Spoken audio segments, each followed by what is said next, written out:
बोले सच्चे दरबार की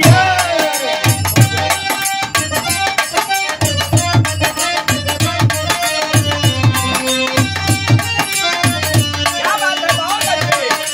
जागा जागा भोले बाबा भगवती माई, बहुत अच्छे।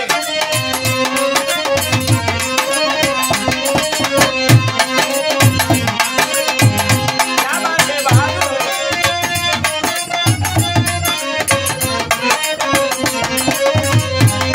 क्या बात है। आज बहुत शुभ दिन बा।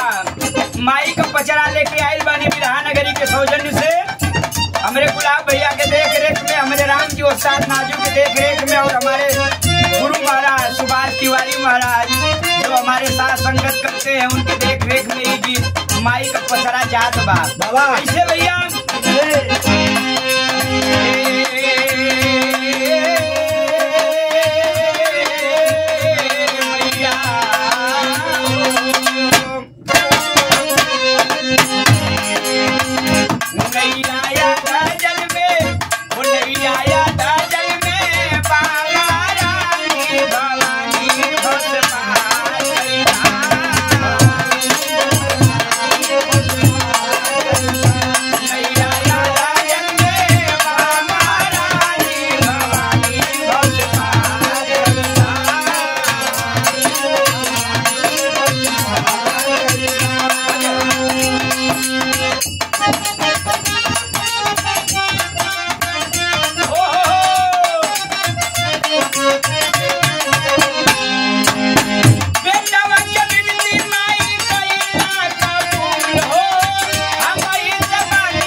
शैलेंद्र नाथ